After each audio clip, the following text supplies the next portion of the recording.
இப்போ பார்க்க போகிறது வந்து ரியல் டைம் பிசிஆர். நார்மலாக பிசிஆரில் லாஸ்ட்டில் தான் நமக்கு வந்து எவ்வளோ டிஎன்ஏ ஆம்ப்ளிஃபை ஆகிருக்கு அப்படிங்கிறது தெரியும். இந்த ரியல் டைம் பிசிஆரில் இந்த ப்ராசஸ் நடக்கிறப்பயே நமக்கு வந்து எவ்வளோ ஆம்ப்ளிஃபை ஆகிருக்கு அப்படிங்கிறத நம்ம கண்டுபிடிக்கலாம். அது எப்படின்னா, ரியல் டைம் பிசிஆரில் வந்து SYBR அப்படிங்கிற ஒரு டையை வந்து ஸ்டார்டிங்கே டிஎன்ஏ கூட போட்டுருவாங்க. அதனால அந்த டிஎன்ஏவை எடுத்து நம்ம அடுத்து ஆம்ப்ளிஃபை பண்ணுறப்போ ஒவ்வொரு ப்ராசஸ்லையும் டிஎன்ஏ மல்டிப்ளை ஆகிறத வந்து நம்ம ஸ்டார்டிங்லேயே கண்டுபிடிச்சிடலாம்.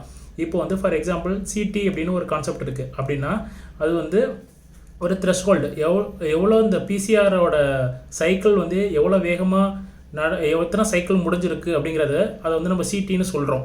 ஓகேங்களா? இப்போ வந்து பிசிஆரோட ப்ராசஸில் கம்மியான சைக்கிள்லேயே நமக்கு வந்து கலர் வந்து நல்லா தெரிய ஆரம்பிச்சிருச்சு அப்படின்னா லோ சிடிலேயே அதிகமாக வந்து ஆம்ப்ளிஃபை ஆயிடுச்சு, நிறையா டிஎன்ஏ கிடச்சிருச்சுன்னு அர்த்தம். ஒருவேளை ஹை சிடியாக இருந்துச்சு அப்படின்னா நமக்கு வந்து கொஞ்சம் கம்மியாக தான் கிடச்சிருக்கு, கொஞ்சம் கம்மியாக தான் கிடைக்க ஆரம்பிச்சிருக்கு அப்படின்னு நம்ம சொல்லலாம்.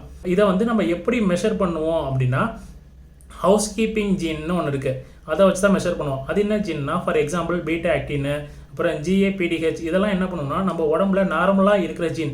இது வந்து நம்மளோட மெட்டபாலிசத்துக்கு, நம்மளோட சைட்டோஸ்கெலிட்டனுக்கு, இதுக்கெல்லாம் வந்து அது ஹெல்ப்ஃபுல்லாக இருக்குது. இதெல்லாம் நார்மலாக நடக்கிற ப்ராசஸ்.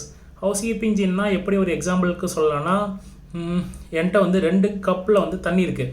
லைக் ஒரு சின்ன கப் ஒன்று இருக்குது, ஒரு பெரிய கப் ஒன்று இருக்குது. இப்போ சின்ன கப்பில் உள்ள எவ்வளோ தண்ணி இருக்குது, பெரிய கப்பில் உள்ளதை வந்து எவ்வளோ தண்ணி இருக்குது அப்படின்னு எப்படி மெஷர் பண்ணோம் அப்படின்னா, ஒரு மெஷர் பண்ணுற ஒரு பாட்டிலை எடுத்தோம்னா அதில் 2த்தையும் ஊற்றுறோம். ஓகேங்களா? அந்த மெஷர் பண்ணுறோம்ல, அந்த மெஷரிங் அதுதான் வந்து ஹவுஸ் கீப்பிங் ஜீன்.